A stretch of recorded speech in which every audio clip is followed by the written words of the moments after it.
Coming up on Smart Tech today, Matthew Casanelli is back, and we have some questions to answer. That's right. Some of you have written in with some questions. We try to provide you with answers or follow-up in those cases. We also talk about Oculus, which is doubling its storage for the least expensive of its devices. We talk about some new things coming to the Google Assistant and Android devices, as well as HomeKit, HomePod, and AirPlay, and round things out with our picks of the week. So stay tuned. Podcasts you love from people you trust. This is Twit.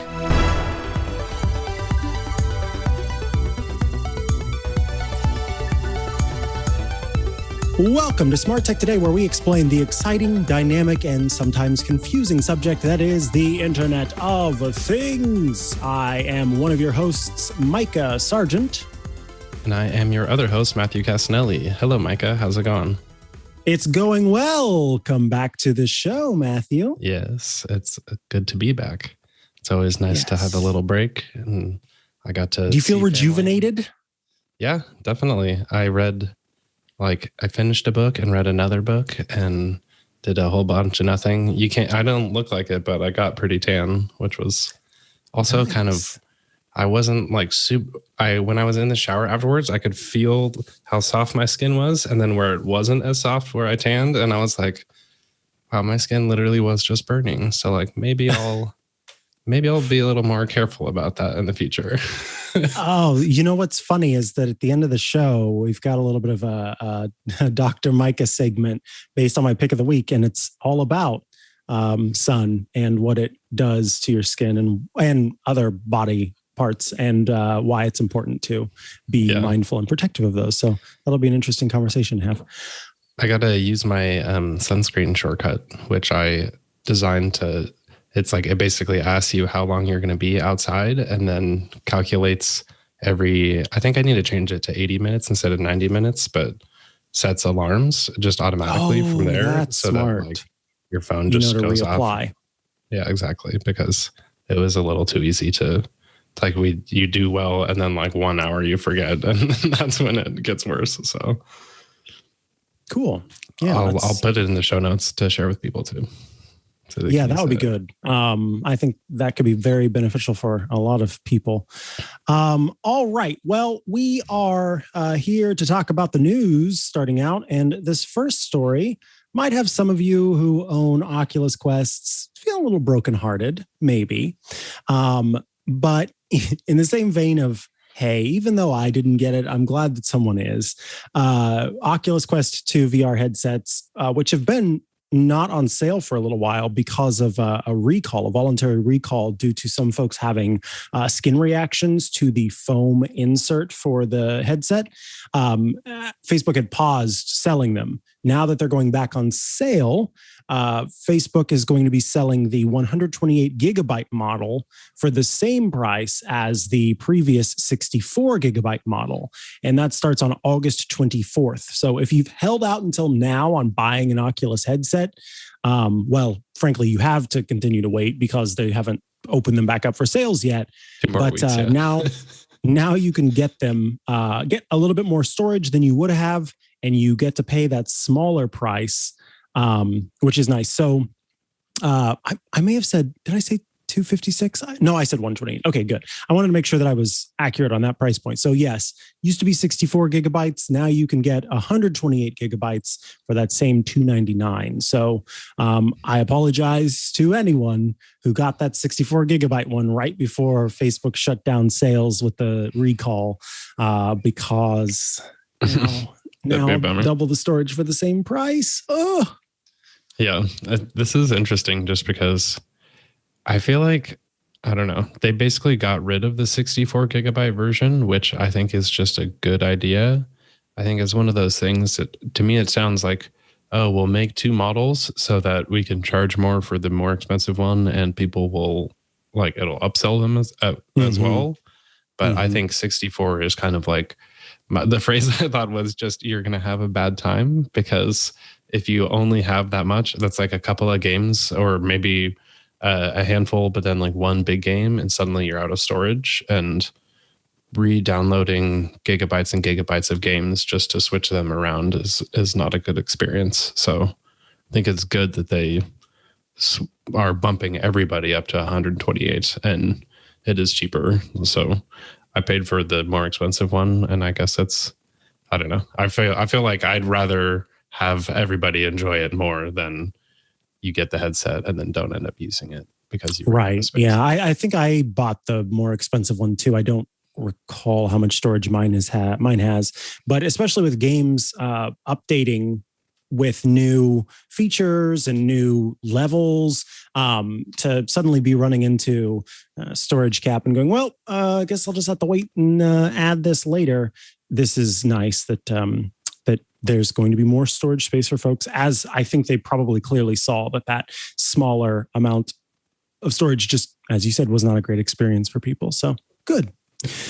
All right, let us move on to the next story, which is about Family Bell, which is Google Assistant's feature, and it's going to be coming to to phones. It won't just be a feature that's available on different Google Assistant screens as it has been in the past. So I think we talked about Family Bell whenever it first came out as a way to what am I trying to say? As a way to kind of like add school to your home life, so that the bell would ring and say, okay, it's time for you to do this. Okay, it's time to do that.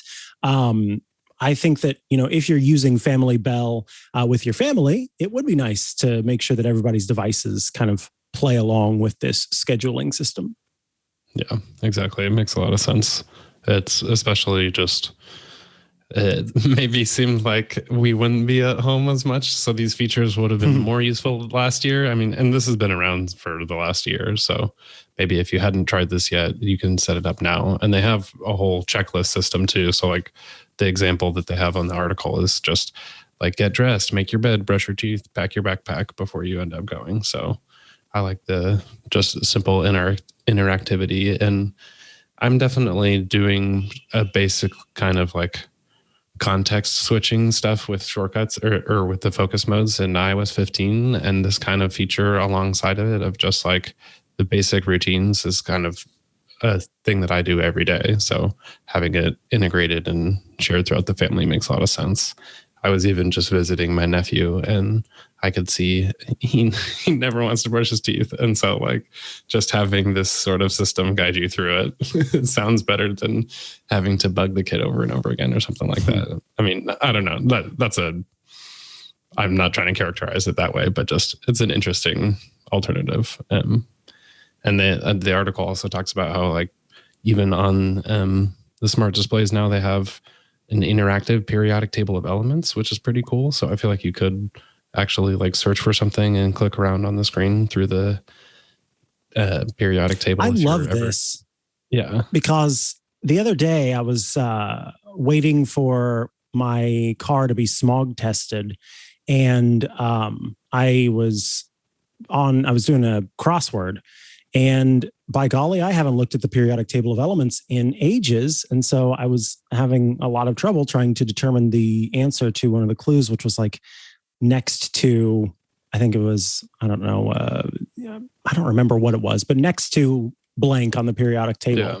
And I was like, oh man, I don't recall that. So some of these that are just fun kind of reminders of stuff that we may have forgotten, or I love, it shows these kind of models of the makeup of, because can we go back to that and then zoom in on the right there where it shows hydrogen, and it has kind of a little set of icons there, or not set of icons, but it has a little photo there showing you a hydrogen atom.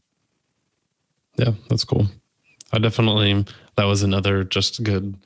I won't be too annoying with this, but of just going to see my little nephew was just, their kids are learning all this stuff for the first time. And so I was like, oh, I got to get all the apps of just like how the weather works and things like that, because he's super interested in just very simple kind of stuff like that.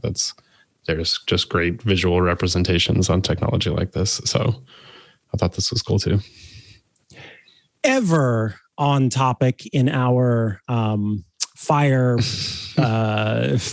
laden California, but certainly elsewhere, is the concept and measuring of air quality via AQI, the air quality index. I just noticed recently that my doctor thing, I don't know, is it because it's a huge health network, but Kaiser Permanente started adding AQI to their website, and also readouts for pollen count.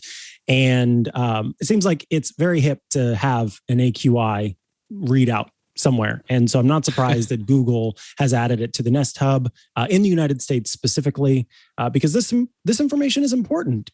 Even if you don't live in smoky California, you live elsewhere. And smoky California, I'm not referring to any city, I'm referring to all of California.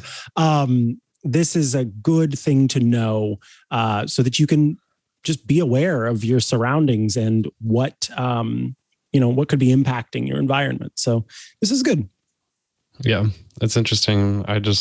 Especially when you're not aware of it, just being aware of it at all is the biggest problem, because from like 50 up to 80, maybe you can't necessarily smell it sometimes, or it depends on the type of fire or the type of smoke also.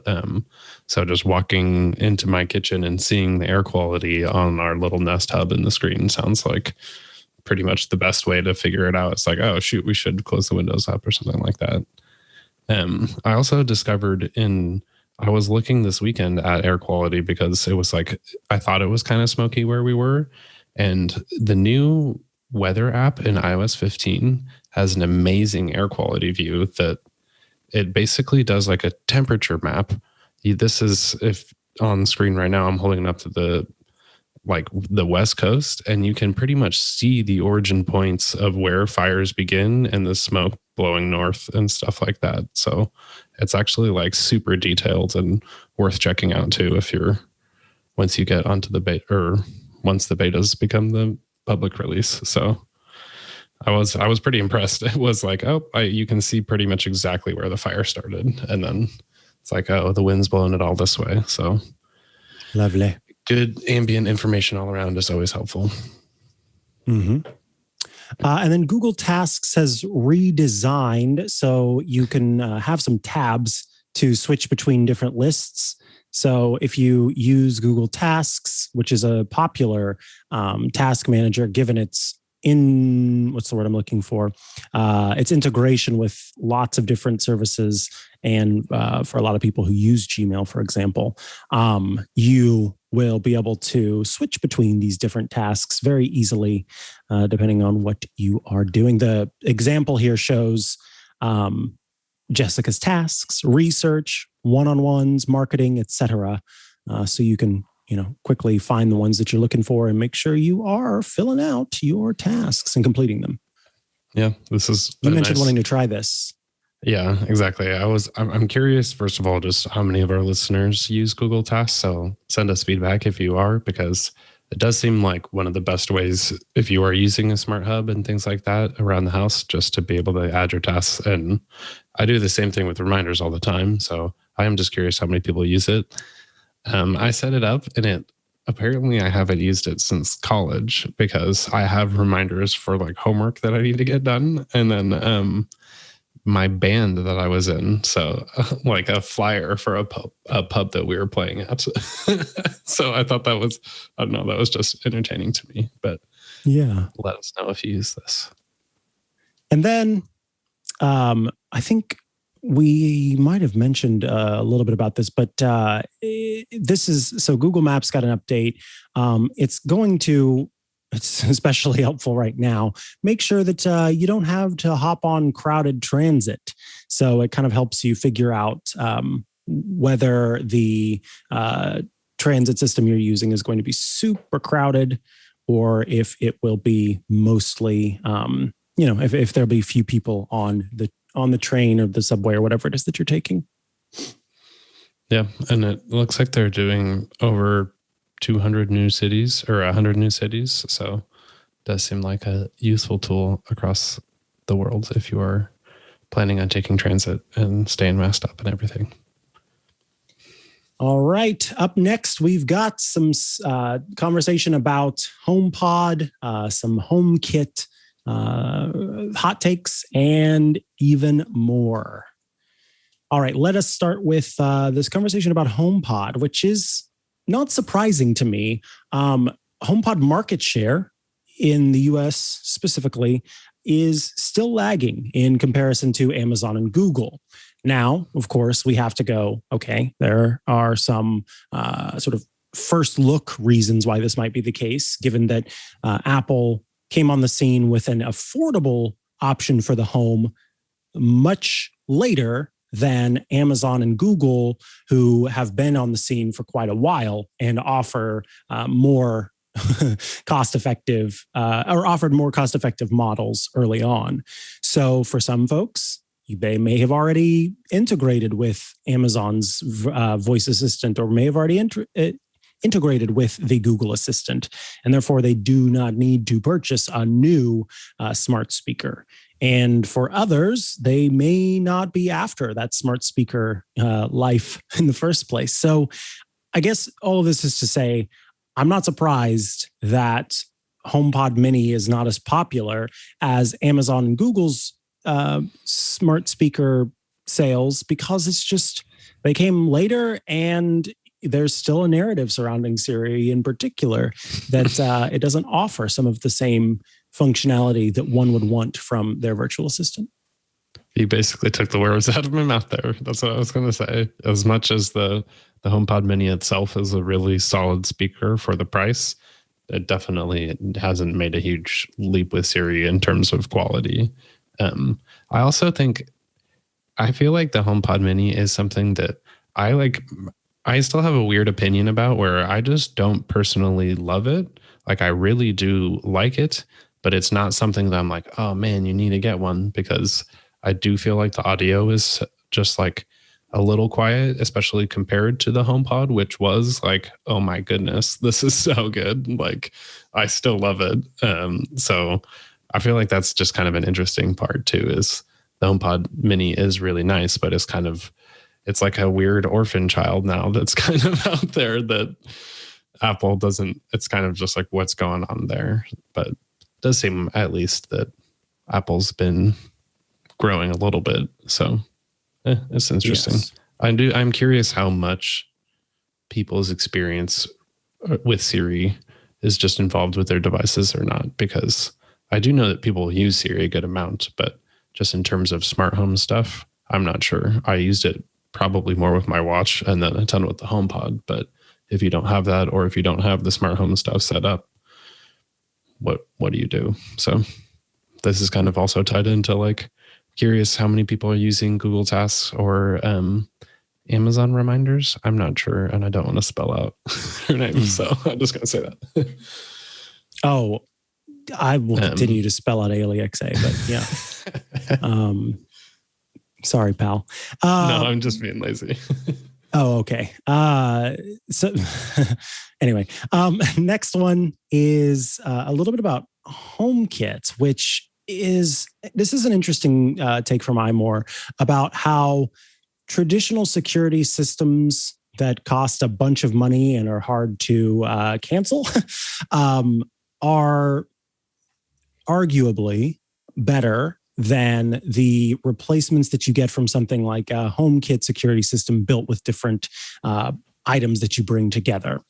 And, you know, I understand this take, particularly given that you've got one company and one sort of all integrated set of products that are working together to provide for for security in a home.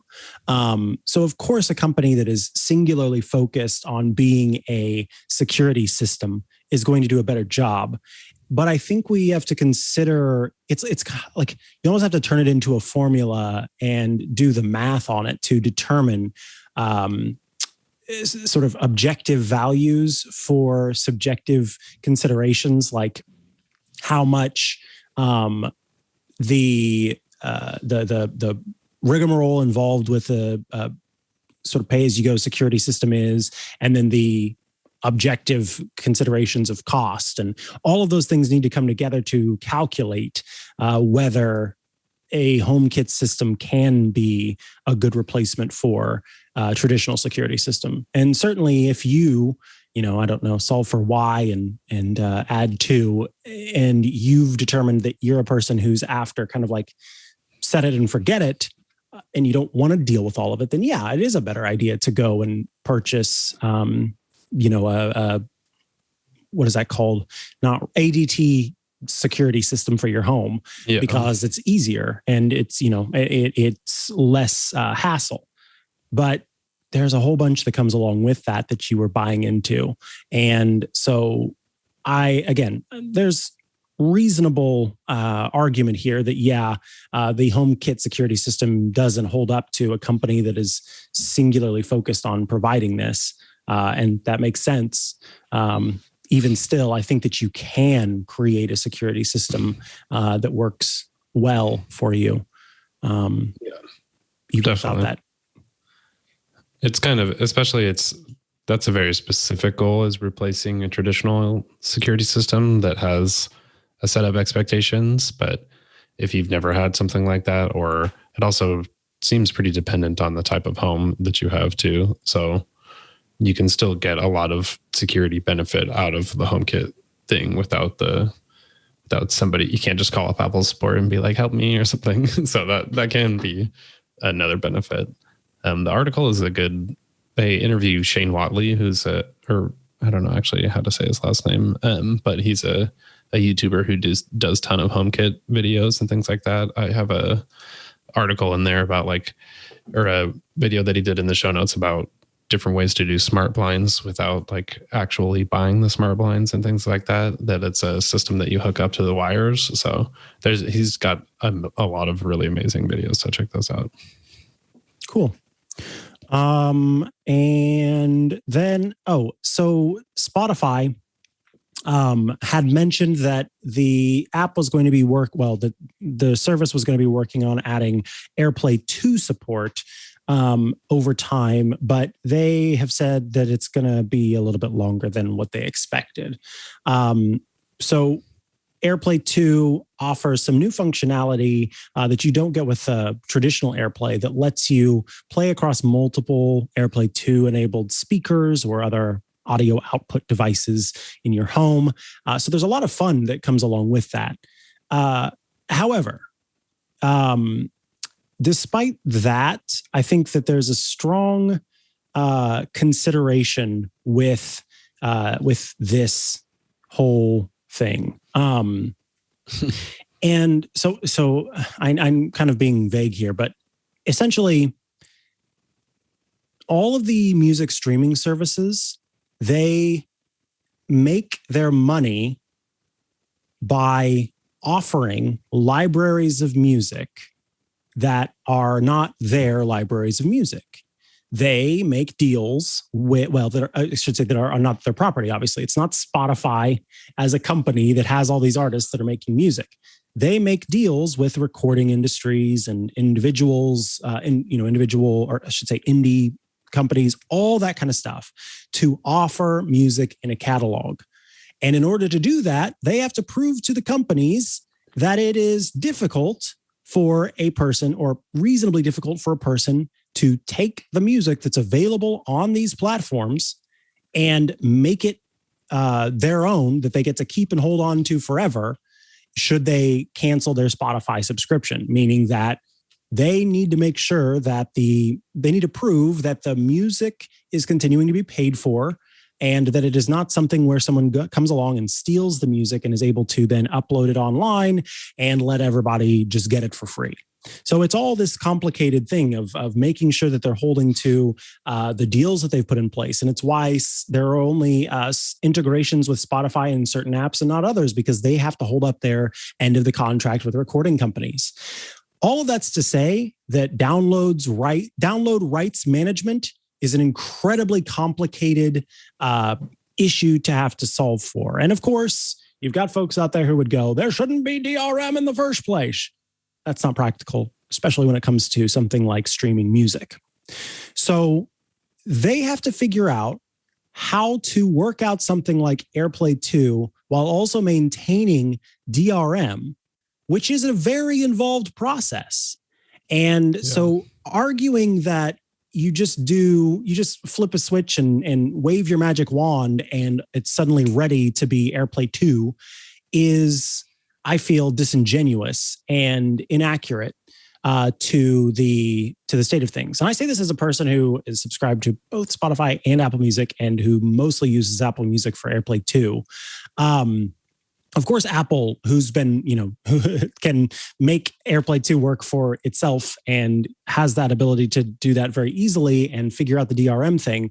But for Spotify, that is going to take work. So for them to say, hey, we need to take some more time on this, rather than just not saying anything at all, I give Spotify kudos for that, because we could have just continued to ask, when are you adding AirPlay 2? When are you adding AirPlay 2? When are you adding? And then them not answering. So it's going to take more time. They've got to figure it out and make sure that they can continue to bring back their whole library by keeping with the deals that are out there. So Those are my feels on this. What do you have to say about it? I mean, pretty similar. That was one of the points I was going to mention. I think what was nice was I saw this story as it kind of broke. I just happened to be checking my phone at the time, and they were saying that at first that Spotify had no plans to do it anymore. So at least one of the things that we did get from it was that they're going to work on it, but it's just they haven't been able to figure it out. And I saw a couple of developers too tweeting about it, just saying, it's I got through all of the steps, and then the very last part was rewrite your entire audio engine. And so that's part of the problem. It's just that technically how to implement it is fine if you are just a basic type of app. But if you're doing anything else beyond that, it does take features apps like Overcast have smart speed, which play on top, or Charlie Chapman has dark noise, and he does a whole system of soundscapes that you can blend the two together. So it's basically playing two audio tracks over the top of each other, and same kind of thing. He was like, I've tried to get it to work, but it just doesn't. And so that's just kind of all you can do. And I think also even just AirPlay 2 as a feature, I think Apple's kind of made it less clear. The only way you can ever really control it is through Control Center, and it's a very specific, if you tap in one way, it'll send the audio, it'll just cast it, but otherwise it'll pass it off and hand off to the other device. So their story around it isn't even super clear anyways. There's definitely sometimes that it would be nice. If you could just say to your HomePod, play dark noise, it could do it. That's the kind of feature. But beyond that, you can usually get away with just sending the playback to it pretty easily too. So yeah. On the other hand, I say to coming to Spotify would be important. But go ahead. I say to ALEXA, play this song downstairs, and through Spotify, it starts playing that song on all of the speakers that I have that are labeled as downstairs. So there are other ways to go about doing this in my home. And I've got an Echo Studio in the living room. So, that's in theory premium audio sound, and an Echo Show 8 in the kitchen. And so those two devices play the song across that space. So you mentioned Charlie Chapman and some others, including Marco Arment, who was the biggest concern is that they don't have all the documentation you need to figure this out. So that's just wild. That it makes it kind of difficult if you try to get that to work.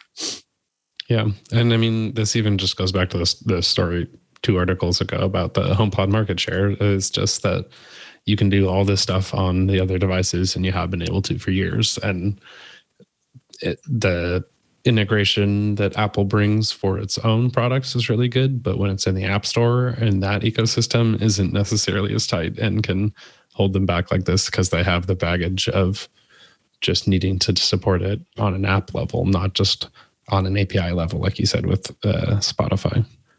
Just being able to control your music, Apple Music, from any device should be possible, and you still can't do that kind of.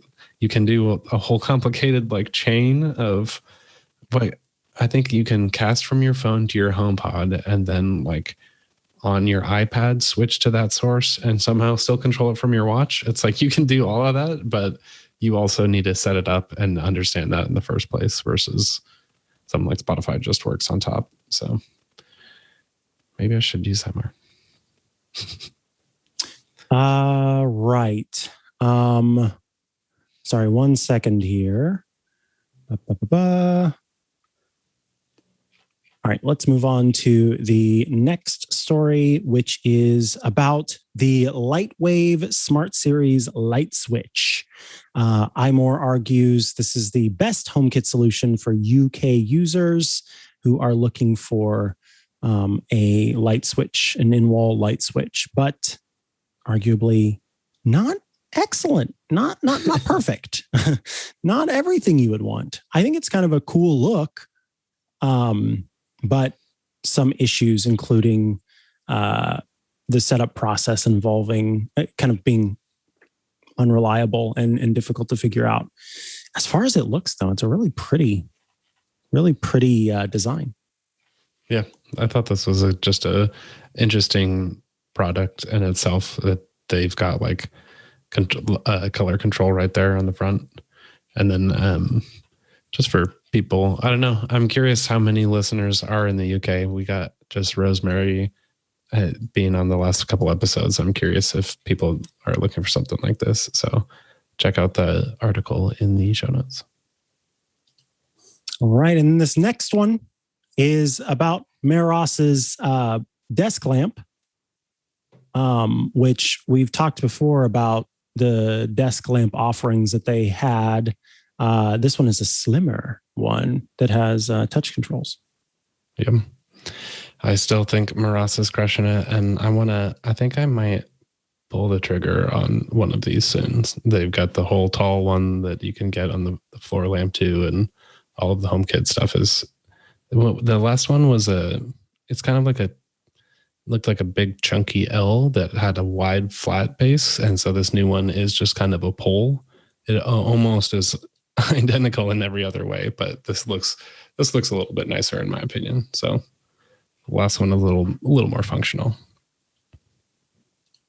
All right. That brings us to the end of kind of the Apple-y portion of the show. Well, for the most part, I guess this next one is these next two are technically Apple-y, but a little bit less about kind of smart speakers and HomeKit, and more about some of the stuff that we just talked about last time I was in the studio and we did the show.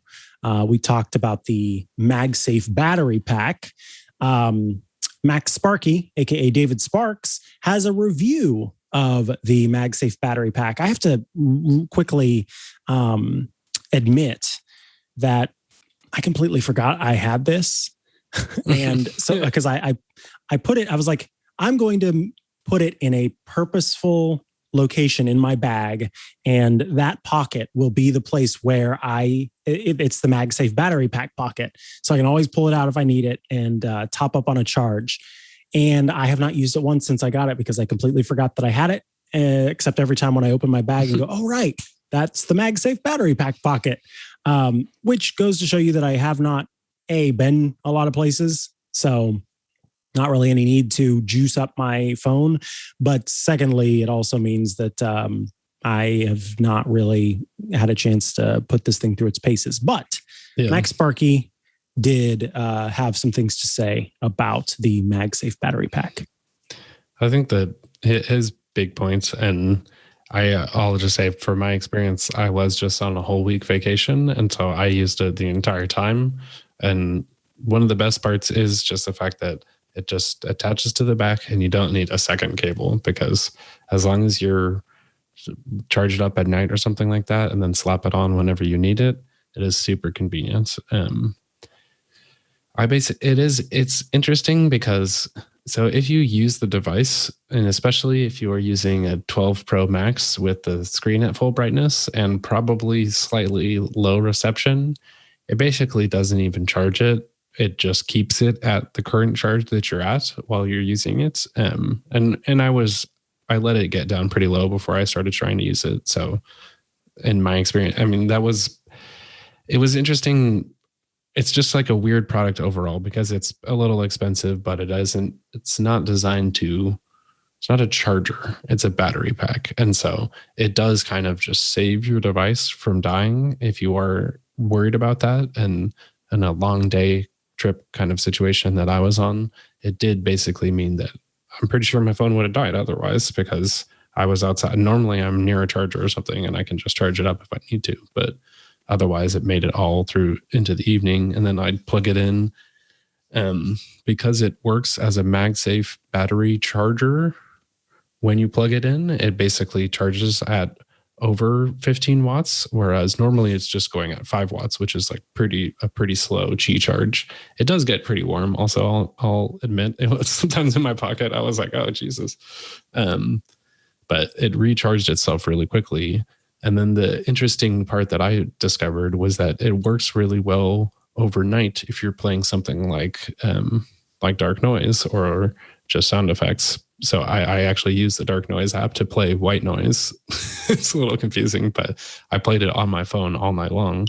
And basically when I woke up, the phone was still fully charged and I wasn't worried about it just dying in the middle of the night. So that was another interesting, I don't know how many scenarios people are in where they like need to sleep overnight without charging their phone, but it did basically keep it topped up and still had battery left when I woke up. So for at least travel, I think it pretty much, it did the bare minimum of what it could do, like without it just being a ridiculous product, I'll say. It's like it kept my phone charged when I came home and stuff like that. I made it all through the night, so I wasn't worried about it, that's in general one of my favorite things about products is when you're just like, oh, I'll just use this and I don't have to worry about it anymore. Whether or not it like fully charges it up. Yeah, exactly. Like whether or not it fully charges it up, it does have the quick charge and everything too. So I think it's a pretty solid product if you're going to get it. And then if you really want to maybe recharge at night also, maybe getting the Anchor battery pack as well could then be just good on both sides. So pretty sweet. Yep. Agreed.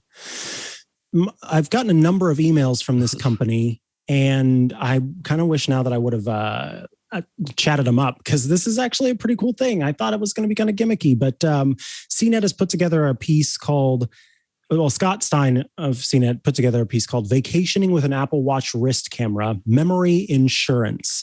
And so Scott appears to have gone on a vacation and brought the wrist cam along with him on this vacation and used it to kind of capture some memories along the way. Yeah, I thought this was cool. It's like it says it's water resistant, and his main photos in the article are him like in the river with his family and stuff like that, taking pictures from his wrist on his Apple Watch, which is pretty interesting. I thought this was just kind of another follow-up to being on vacation and kind of just re-experiencing using the technology for these kind of setups. And I was out, my family just got inflatable stand-up paddle boards so that you can just go out in the water and paddle around. And it's a pretty surreal experience. At first, my brain was like, I should be falling in the river right now. Like it just feels weird to be standing up in the middle of like a lake or something like that. But having a little camera on the wrist as I was out there without worrying about my phone or something like that, I totally would have used it also. So maybe we should get these, they are $300. So review units, please. Mike and I can go kayaking in the bay and get some photos. Oh my God, that'd be so fun. Wait, hold on. That sounds dangerous. That sounds really dangerous. In Berkeley, there's like smaller bay areas that aren't. Oh, okay. Yeah, not like out in the bay. I think I'd need a GPS watch. I guess I have a GPS watch, but what are the like call the Coast Guard kind of stuff on my Apple Watch? Hey, I guess that's what it's good for. That's technically how they demoed it. Was the lady was out in the middle of a lake using the Apple Watch on, I think on a stand-up paddleboard also. So. All right. Up next, we've got some questions to answer. So stay tuned for that. It's time to answer some questions. All right, this first bit of feedback comes in from Mike. Mike, thank you for your feedback. It says, STT guys, spelling out Alexa is driving me crazy.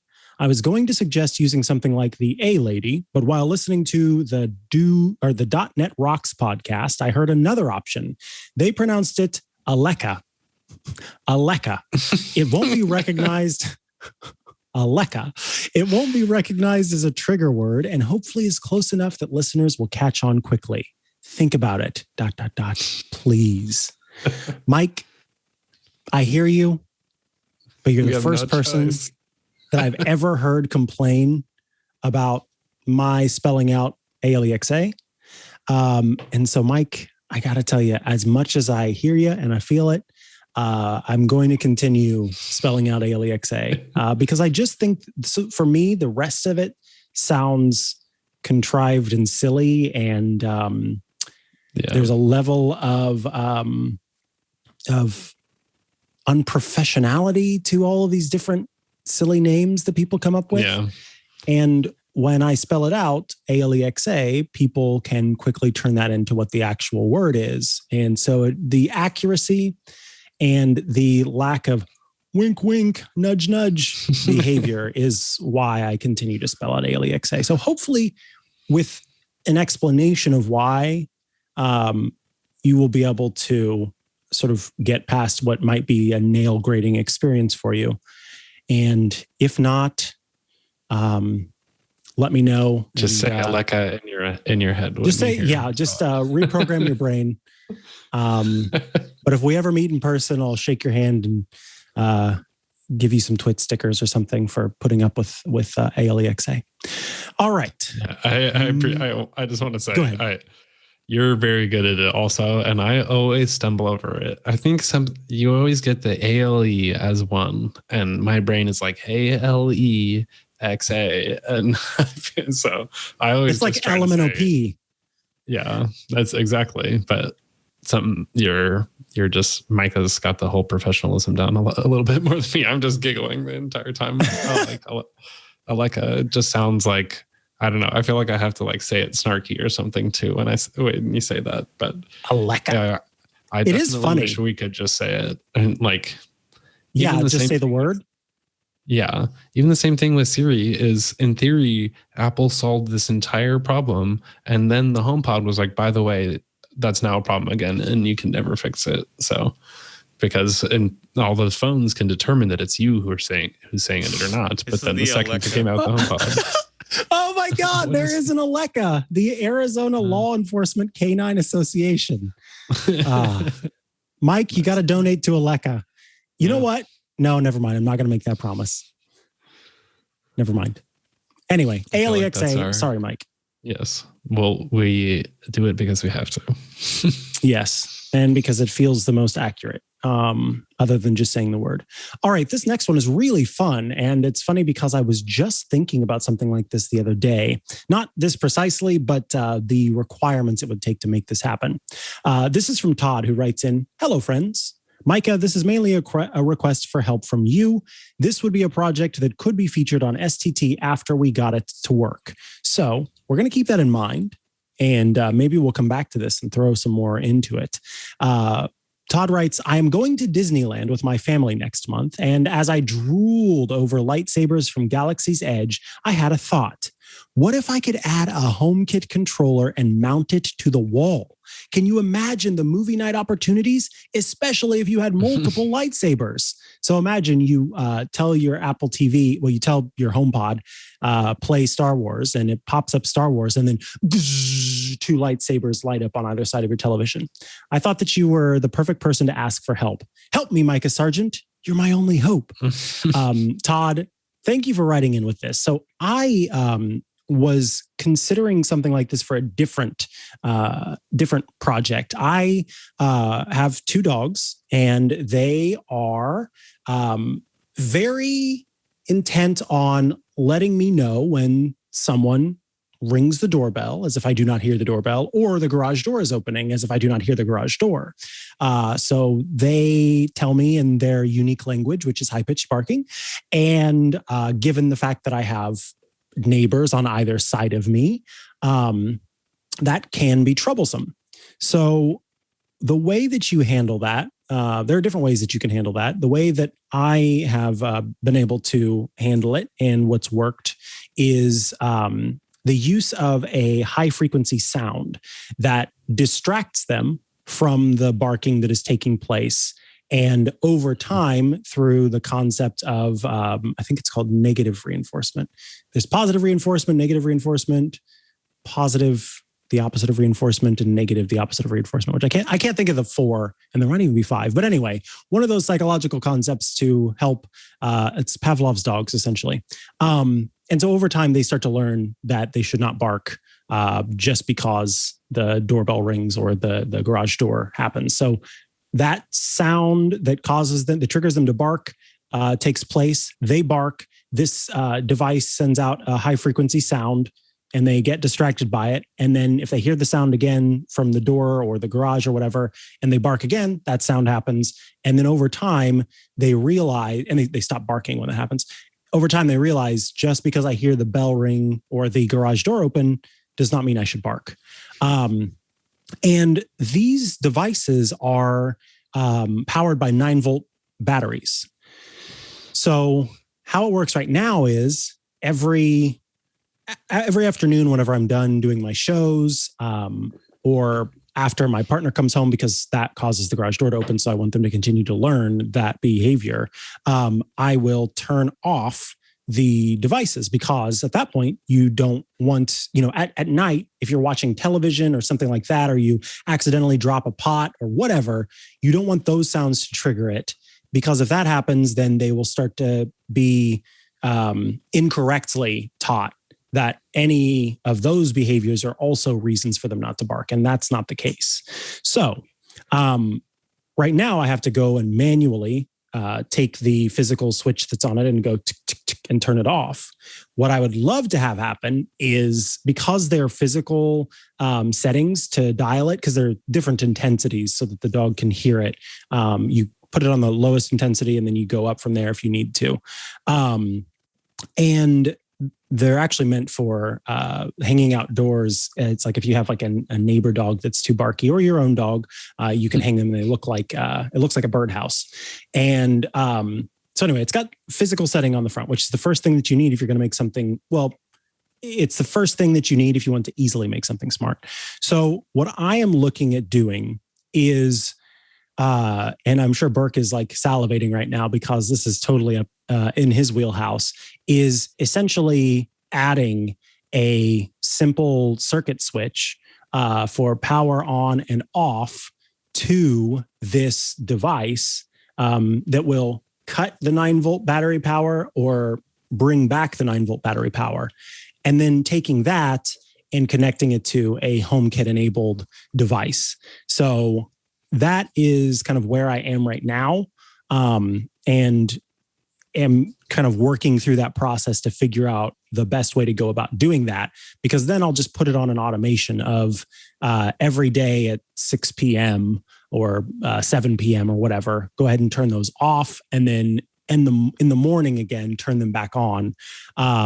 And that's what I'm hoping to do. So, Todd, keep me posted on where you are in the process, and then we can essentially kind of work together on creating. Let me know once you've got your lightsabers, because that will be the first step of figuring out how they power on and off, and we can go from there to figure out a HomeKit solution. Because yours might be as simple as a switch button. And mine could be more or less complicated depending. So yeah, Todd, I am looking forward to this. We'll definitely take this on as a project, an ongoing project. And in the end, we'll both be happy with some devices that we want to use. All right. Matthew, would you like to read the next one? Yes. Micah and Matthew love the show. Thank you, Kevin. My wife is a serial plant killer. She starts with the best intentions to care for a plant, but then forgets if she watered the plant, and inevitably plants suffer and ultimately die. So is there any smart soil moisture sensors, say that 5 times fast, that would be suitable for potted plants, both indoor and outdoor, that could remind her that the plants need water? We are iOS, Apple, and HomeKit household, so integrations would be nice. the plants would really appreciate a solutions as we are only halfway through a long, hot summer. This is a tough one because this is another one of those holy grail things for me in terms of having HomeKit compatibility for the soil sensor side of things. You've linked a product that I definitely, I know like this is worth talking about for the watering part. But yeah, as far as a soil sensor, that's a tough one. Yeah. Boshin, I saw these people at CES. So they do have a soil sensor, but it basically isn't a real product yet. So it's on the way. Or it's like they've made it, but it's still under production. And I honestly bet it was CES 2020. So I have a feeling many, many companies' plans got turned on their heads at the end of that kind of just because of production lines or just being able to fund startups during a pandemic and things like that. The other one is Eve Aqua is a way to actually like hook up to your hose and have that kind of sensor or just the watering solution for it, but it can't necessarily actually measure the sensor in it or the amounts of liquid in it. But again, I think isn't one of the, I've been seeing tons of TikToks about plants and things like that. And they say that you can't water it too much. It's the frequency that does matter. And so ultimately, as long as you are on a schedule with something smart like that, it can at least then water it for you regularly. And you're not necessarily as just like on the hook for it yourself. And at least if you're not overwatering, then you should be okay. But one thing, I guess, even just on the Amazon page for the Eve Aqua, it isn't part of their Thread ecosystem yet. So that is worth noting if you're going to get into something like this. And I don't know about indoors, though. I have apps for this kind of thing that just send you reminders, but it does still require you to do it. Here's what I'll say, Kevin, is that I think that in most cases, you're going to be okay with any of the popular soil sensors. And what you're going to have to settle for is external integration, meaning that it's integrated with a particular app that you will just have to download and use. Because as far as this goes, there's just not a HomeKit option. And what I could look into is whether there is, a HomeBridge integration. But then again, then with that, you're also going to have to figure out how to get that, working and rolling. So this is one of those things where Apple doesn't have a sort of category for this in the first place. And so it would end up being kind of hacky anyway. So I almost think it's better, if your wife is the one who is wanting to work with the plants, then for her to download the app that comes with whatever plant sensor you choose to use. And then those two things can just work together. So there are going to be iOS apps for those popular kind of smart soil sensors, and you can just go with that. Yeah. And unfortunately not with HomeKit, but since HomeKit doesn't really have a plant sensing category anyway, you wouldn't get much out of having that included with HomeKit. So it's worth just having as a separate thing.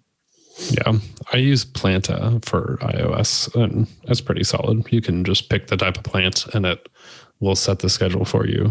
It doesn't have shortcut support, unfortunately, which is always a huge disappointment. No, I'm just kidding. But it would be kind of cool to just be like, when do I need to water these plants next? And it could tell you. But they've got smart notifications and everything too. So pretty neat. All right. What's the next one? This one is about SmartThings, and this is from Will. So, gentlemen, I so enjoyed the show. Thank you. I know you are both in the HomeKit environment, but would you be able to talk about the SmartThings environment? I was a very early adopter of SmartThings pre-Samsung. I got into it back when SmartThings was a sponsor on the Twit network. Over time, I've slowly been adding more and more things with only a few minor issues over the years. Until now. Samsung retired the V1 SmartThings hub. They offered a deal on an AOTech hub, but without a pathway to migrate your devices. I've managed to migrate all my devices except for my first gen SmartThings door sensors and my GE in-wall light switches. I'm mainly wondering, what is Samsung doing with SmartThings, and is this a dying platform? Also, if there's any advice you can give me on my migration issue, please let me know. Thank you and have a great day. You too, Will. So I was looking into this. I think in general, SmartThings seems like it's going into Matter. I mean, it is part of the Matter initiative. So I think that's going to sort of determine the future of how this is going. And I also think just the major platforms like Google, Amazon, and Apple have been at such a lead of all of this initiative that their story is more clear. Even though SmartThings is going to be part of this, I just feel like I think we are going to have to wait and see before these companies mention anything like this. In general, just good signs are that if you do look through the news for SmartThings stuff, they're adding new integrations all the time. Like one just a couple, like 2 weeks ago for, which one was it? You can reduce your energy bills, and there's some other platform integrations and things like that. Or, yeah, but in general, it's going to be part of Matter. So I do think at least that's going to be the biggest solution for you can hook this stuff together and it'll just be able to survive through integrating across all the different ecosystems. I think, but at that point is probably when some companies like Samsung will just say more about what they're going to do with the platform. But at least they did seem to remove just their first party integrations because some of those hubs were necessary, but as they become less necessary, they don't need to do it themselves either. So I think you're in a bit of a wait and see now situation, but at least not having any problems across the years does sound pretty nice. So I've never personally gotten into SmartThings though, because I think I just kind of missed that boat and also just kind of got started late. So some of that was already deeper in. Yep. What about you? That's precisely how I feel as well. Is if you got in on it on the early days, that was kind of the way of doing it. If you really wanted everything to work together as you expected, etc. And for me, getting into the smart home when I did, that was on its way kind of out the door as the means of being able to sort of get all of the boxes checked. So I never really was into SmartThings. However, given the wide swath of products that work with SmartThings, it isn't. Wouldn't be surprised if there are a lot of folks out there who use that platform who listen to this show. So I think what I will promise to you, Will, is that we will continue to be mindful of SmartThings in its environment. Especially because SmartThings is essentially a take on the what was that called? The hub that ended up closing down, the company that started charging for its device, the Wink hub. It's a take on having a hub that has the different means of communication, the different radios built into it, and being able to interface with different devices. So what SmartThings does is a lot like what the modern Amazon Echo does. Totally. This thing has a Zigbee radio built into it. And a lot of modern routers also feature, Thread support and Zigbee support. So even if you get a new device, at the base of it, at the heart of it, the same thing that you get from SmartThings can be had through different means. So the understanding of that is something to keep in mind, that even if we're not talking about SmartThings directly, the underlying technology is the same across these different platforms. Exactly. You said, Will said at the end, I am mainly wondering, what is Samsung doing with SmartThings, and is this a dying platform?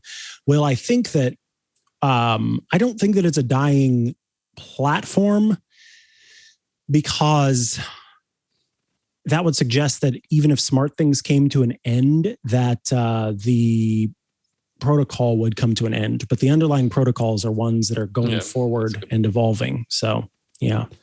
But we'll keep an eye on that for sure. Go ahead. That low level implication about old platforms with Matter, it's something that, I mean, maybe it's just my lack of understanding, but I'm still not clear if that'll just mean that you can't like shut down a smart home platform anymore because it could just switch over. But I even found an article from like Korean Economic Daily about like Samsung's, just the importance of SmartThings to Samsung. And as a company, they very much are not like anti-Apple, but I think they see themselves as a foil to Apple of providing solutions to their customers. And so SmartThings was definitely, I mean, even in the photos, it made me remember being at CES and how they had a whole just section for Samsung, and it was all tied into SmartThings and their home environment that you live in and the TVs and things like that too. So I don't think it's going away. And I think maybe this is even an example of how just them not having like a bit, like CES didn't happen last year, and just saying, here's what's happening with SmartThings in a big way. We don't know. And especially since Matters, I mean, I think we should have, I mean, we already do know more about it now, but just like by the end of this year, I thought was sort of the end, or like the beginning of the next wave sort of thing. So maybe we'll know more by then, but I think you're good, safe for now with SmartThings. Agreed. All right. Last but not least, one of our listeners wrote in to talk about an interesting thread I saw earlier. Was this week or last week? Yeah, I know you guys are not fans of using AirTags for recovering stolen items, but here's a pretty interesting thread by Dan Guido, who successfully got his stolen scooter back. I do want to address this really quick. If either of us have ever given the implication that we're not fans of using AirTags for recovering stolen items, that would be incorrect. Rather, it is Apple's own suggestion and implication that these devices are not meant for recovering stolen items. It is, and in fact, Dan Guido kind of talks about in the piece how he needed to circumvent some of the stuff that's built into the AirTags in order to get it to work as a lost item recovery device. So I would be a huge fan of it being used to recover stolen devices if it was good for that. But the problem is the problem that is also like, it's a problem if you're recovering lost items, but it's a good trade-off overall, because Apple chose to make it more difficult for these devices to be used for stalking. And in doing so, then made them not as good at being lost item recovery devices, because after a period of time, they will start chirping. And if you put them in lost mode, then anyone with an iOS device, and soon anyone with an Android device that has an app downloaded will get a notification saying, hey, there's a lost AirTag nearby. And, do you want to help kind of get it back to who it belongs to? So all of those features were built so that somebody would not end up getting stalked by somebody just dropping one of these in there. So in Dan's tale of recovering, go ahead. Oh, I think I was just going to say, like, I think our point is that we can't recommend it as a tool for recovering lost items because of those features, but it basically can be, especially, he goes into detail about how he specifically hid them in very detailed, like, I think they even, I couldn't tell from one of the photos, but I think they took one out, but then there was a second one back in like the wheel well. Yeah, you can see on screen, there's a little Dan had a decoy. Like, you wouldn't have seen it at all if, and that he didn't turn on the lost mode because it would have notified them. So instead he just tracked it, and a whole system of like, these are sketchy because I mean, just in general, going to find your recovery thing is like, you're tracking down somebody who's a criminal who like might do something if you reach them. So he had a whole system of he wanted to relock his scooter back if he found it somewhere so that they basically couldn't take it from him. And then he got NYPD involved, who also had no idea about AirTags at all. And I think one of the best parts was that basically they eventually found it and got realized that they were next to an e-bike store where everything inside was quote unquote used, let's say. So maybe also stolen, I think was the implication. But then the NYPD was like, yeah, we recovered it. It was like the first one that they had recovered in almost ever or something like that, because they never actually pursue these kinds of cases because there's no way they're going to find it. This was a harrowing tale. Really interesting. I posted about this just the other day. I think it's a GIF on my Twitter account. Someone at like 1:30 in the morning, so bizarre to me. They stole because I get a water delivery every, I think, 3 or 4 weeks, a 5-gallon bottle of water that can go into my water dispenser that I have. And somebody came along and stole one of the 5-gallon bottles of water off of my front porch. Now, here's the thing. As I said in the tweet, like, it's water, and at most it was like $10. I don't even think it was that much. It's probably like $5. I would have given you the bottle of water if you had asked for it. But if you look closely at the GIF, the person seems to have something rectangular stuffed underneath the front of their sweater and something rectangular stuffed underneath the back of their sweater, which leads me to believe that they were going around to multiple porches and stealing things off of it. Why they chose to steal an incredibly difficult to lift and carry along and cumbersome 5-gallon bottle of water is beyond me, but they did. And I reported it to the townhome complex to say, hey, this happened. And I was like, I don't really care about the water because it didn't cost that much. But I wanted you folks to have this in case anybody else mentions that they had a package stolen off their porch, because it looks like they have that. And the townhome complex got back to me and said, hey, sorry this happened. Obviously not great. And you should consider reporting it to the police, because if they get enough reports, then they will start patrolling the area more often. And I said, oh, police patrol. I didn't say this to them, but in my head, I said, oh, police patrolling the area more often. That's precisely what I want. So I did not file. By the way, that was sarcasm in case you didn't pick up on that. I did not report it to the police. But I've been thinking about, after reading about Dan's thing, some sort of decoy package.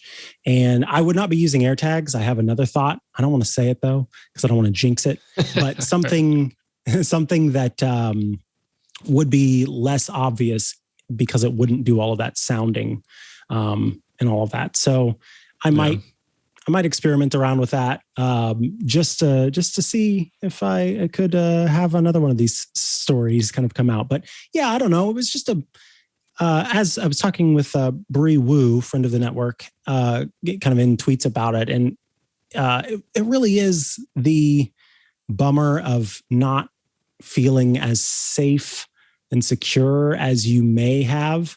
What's funny there is, if we could show that image one more time, you can see that the person is clearly aware of the video doorbell or the peephole camera that's on my door. And in fact, if I was looking at the footage from that peephole camera, the person at all times keeps faced away from it. So pretty sure they saw that. But what they didn't know is that I had just put out, again, because it wasn't working for a while, my Wise outdoor camera back where it goes. And so they didn't really, they didn't precisely protect themselves from being seen that way. Unfortunately, they're still not able to really be identified. But it was funny that they saw the one camera, but they did not see the other one. And kind of, anyway, it's like, oh man, you burned a lot of calories carrying that near free bottle of water away.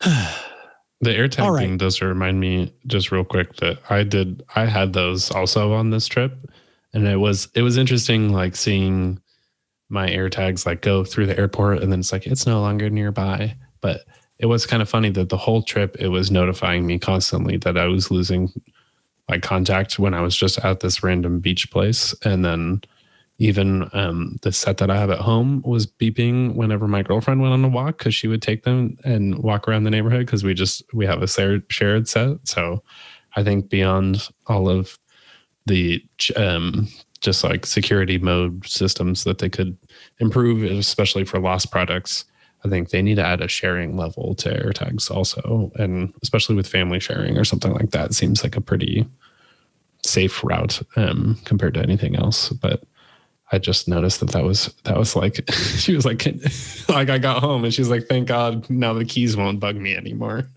that's a Internet of Things moment there. It's just like our keys are annoying me. All right, let us move on to the last segment of the show, our picks of the week. It's time for our picks of the week. Matthew Casanelli, what is your pick of the week? Mine is an interesting Xbox remote that is on pre-order. That's coming out in a little over a month, but I thought it was interesting just because otherwise I always tend to forget about these kind of things. But it's a minimal media remote, and they have a long version and a short edition also if you want extra keypad stuff. But I've long had the old school official Microsoft remote just to turn on the Xbox and use the media controls.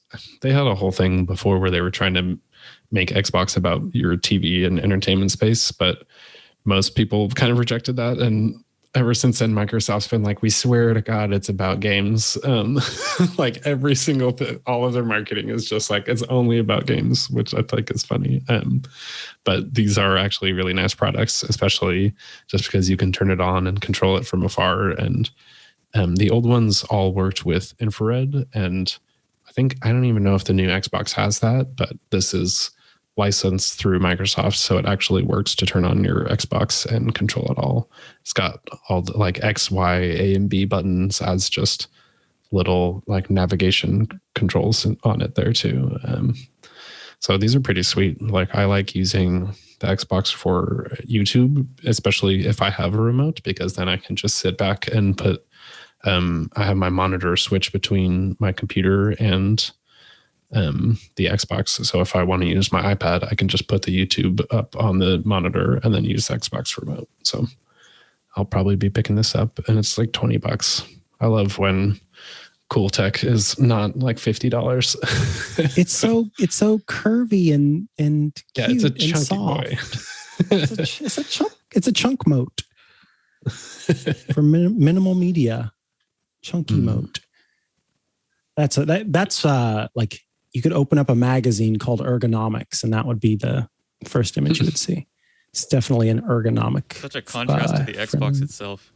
Yeah, exactly. That's funny. It's like all sharp edges. It's a Riverstone, and the Xbox is I don't know, some rich person who buys a modern home or builds a modern home right next to the river.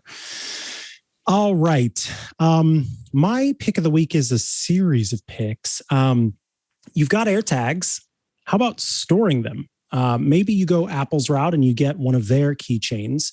But there are some other companies out there who make great products. And one of those great products companies rather is Nomad. And Nomad has a big series of different accessories available for the AirTags. So the first one I got a while back, and it's a Nomad leather loop keychain. So it has a metal loop that's connected to this little leather piece, and it has 3M sticky on the front and back sides of it. And you basically sandwich the AirTag in between and stick it down. This is that no residue 3M stick, so it's very easy. It's not easy, rather, to pull off. It does take a lot of work to actually get it to come off. But upon doing so, it doesn't leave sticky, gross residue on the AirTag itself. Then they also have the Nomad leather keychain. So this one is a little bit different in that it completely surrounds the AirTag. So particularly if you are trying to be a little bit secretive about the fact that you've got an AirTag attached to it, it's got the metal key ring attached to this kind of it's a sort of triangular, soft triangular shaped pouch. and you just slide here. I'll take an AirTag that I have available. You slide the AirTag into the side and down into it. And it has this really nice felt inside of the pouch. And then there are, I don't know if it's are or is, because I don't know how many magnets or if it's just one, but there are or is magnet that runs across the pouch so that it kind of stays closed. And then inside is the AirTag. It doesn't shake and it just stays in there. And then you can have it to put your keys on. And what I like about this is it's really grippable. It comes in brown and black. And then the last one that I wanted to mention is kind of a cool idea that I hadn't considered. When I first moved to California, one of the first things that I did, because I knew it was important, was get a pair of expensive sunglasses. And the reason why I point out expensive is because by spending more money on a pair of sunglasses, typically you're going to get not only better quality, of course, but you're also going to get the necessary UV protection that's important for your eyeballs. And so I promised that I would have a little bit of a segment here. One of the things that we, easily understand about wearing sunblock and sunscreen, depending on what you call it, is that it is filtering out the UV radiation that burns the skin, or that, we call a sunburn. But what's important to understand is that UV radiation is not the same thing as just straight up kind of heat burning the skin, and that there's a lot more involved. When things go wrong due to radiation, it manifests itself in different ways. And when it comes to the skin, that UV radiation from the sun is actually damaging the RNA, ribonucleic acid, in your skin cells. And then the body goes, oh, there's something wonky about those skin cells. And if they, are allowed to kind of do what they would do, they would produce wonky, more wonky skin cells, which then leads to something like skin cancer.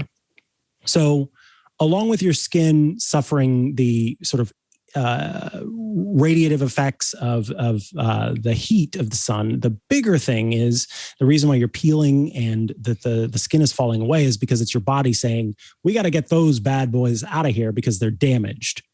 But what's important to understand, particularly folks who are white, because of the lack of pigment in your skin, but more importantly, in these bad boys in your eyes, is that you should be wearing sunglasses outside whenever it's, whenever the sun is out, as often as you possibly can whenever the sun is out, because that same UV radiation that damages the skin and affects the RNA in your skin cells can also affect the cells in your eyes and can lead to damage to your eyes and, the potential for all sorts of things going wrong. So if you don't, even me as a person who is blessed with a certain level of pigmentation and having brown eyes too, which also helps, I still try to be very mindful of wearing my sunglasses outside that do have UV protection. So there's a little segment about that and why sunblock is so important and why Matthew's earlier thing about remembering to put it back on is super important. But Nomad makes a sunglasses holder. I don't know what to call this really. Nice. It's a paracord loop. And on the end of the paracord, strap, there you go. On the end of the paracord loop is a little pocket that you pop in your AirTag. It's like silicone, and then it slides in there so that if you were to lose, maybe you're doing some water sports or something. If you were to lose your sunglasses, or if you're having a beach day where you maybe get a little bit too much of that fruit wine or what have you, then you can find your sunglasses that you lost. With the added benefit of if you put these on and then you cinch the cord down, they will stay on your face even better. But I thought this was really cool. So does what float? Oh, the whole thing? I don't know. That's a good question. It doesn't say that on the package, and I haven't tried it because I just got these, but that'd be interesting if it did. And then it comes with 3 different. So there are these little I'm going to take them off of my sunglasses. You can see it's on there very well, which is good. Wow. Let me not take. There we go. So let me set my sunglasses to the side. The end of this actually pops off, and there's just kind of like a little ball joint there. And so you can change the tip. It comes with 3 different tips. There's one for sunglasses that kind of have a bigger arm, ones that have a smaller arm. And then I still haven't figured out what these are for precisely, but there's one that has a slit in the side. So if you can figure out what these are supposed to be for, let me know, because I have no idea. I was like, are there maybe sunglasses that don't have arms that lead back, but you just like put on your face? I don't know what these are meant to be for, but if you have an idea, let me know, because I am curious what they were going for with these ones. But certainly the 3 different types, depending on how your sunglasses or glasses are shaped. And so then you can wear this around your neck and keep your sunglasses. But if you were to lose it, you could go and find it just as you needed to. So yeah, those are some of the products that Nomad offers. And then Kevin, if you could show the website all the way down at the bottom, I don't have any of these, but these ones are pretty cool because they are for putting in, they're different types of fabric. So there's like fabric, what does that say on the left there? Stretch fabric, curved surface mount, and hard shell mount. And each of these are good for different things. The one on the far right is good for they show it being put on the bottom of like a scooter, for example. So a lot like what Dan did. The one in the middle could be good for a suitcase. It kind of has a nice curve to it, or it can be curved. So you could put it in the corner of a suitcase and be able to find it as you needed to. They also show it being stuck in a car if you wanted. And then the first one is good for anything that needs fabric, anything that's made of fabric. So they actually show it like in a jacket, for example. If you have a piece of clothing that you want to make sure that you don't leave behind, you go to maybe you have your suit coat, you go to eat, you take your suit coat off, and then oh man, I was going to forget it. So any kind of fabric. So yeah, Nomad has a lot of different options. And they also have some pet collar options too. So if you've got a pet and you do want to track your pet using this can be good for that as well. So I was really impressed with the offerings that Nomad has for the AirTag line. And those were just some of them. And all of save for the sunglasses loop, all of the ones that I showed you today are made with Nomad's partner, Horween leather. So you can rest assured that you'll get that nice patina over time as you are rocking these different leather accessories. Nice. All right, folks, that brings us to the end of another episode of Smart Tech Today. Thank you for writing in with your questions and feedback. You can send it to stt@twit.tv if you have some of your own. We record new episodes every Thursday at 4:30 p.m. Eastern, 1:30 p.m. Pacific, which is 2030 UTC. So you can head to twit.tv/live to check it out there. But we feel like the best way to get the show is by subscribing to it. You can do that by going to twit.tv/STT, where you can subscribe to the show in audio and video formats, depending on your provider. Just click on one, find your provider, and you will get the show. If you'd like to get all of our shows without any ads, well, we've got a way for you to do that. You'll also be supporting the network when you join Club Twit. What's Club Twit? Well, for $7 a month, you get every Twit show with no ads, an exclusive Twit Plus bonus feed with extra content, and access to the members only Discord server. That is a fun place where we all get together, hosts, producers, everyone at Twit, and all of the Club Twit members to chat and hang out. And we also have a chat going live during the show. And occasionally, there'll be question and answer period where we'll bring people up on stage it's a virtual stage to ask questions of the hosts. All of that, if it sounds good to you and you want to support us, $7 a month, twit.tv/clubtwit to check it out. Matthew Casanelli, where do folks go if they'd like to follow you online?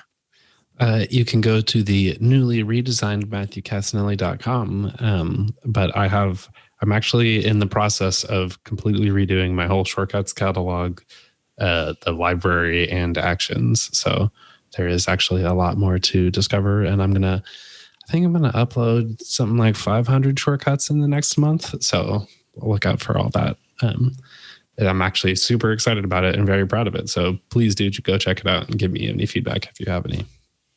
What about you? I am at Micah Sargent on many a social media network. You can also head to chihuahua.coffee, CHIHUAHUA.coffee, where I've got links and QR codes to many of the places, at least the ones that I'm most active. All right, folks, I think that brings us to the end of this episode, truly. And so we say goodbye to you and goodbye to all of our smart assistants. See you next week. See you next week. Android may be just another operating system, but when you check out all about Android, you'll realize that Android's also a ton of fun. Join me, Jason Howell, and my co-hosts, Florence Ion and Ron Richards, and a whole slew of guests that we invite on the show every week. Every Tuesday, in fact, we talk about the latest Android news, hardware, apps, and we answer a ton of your Android-related questions as well. Don't miss All About Android at twit.tv.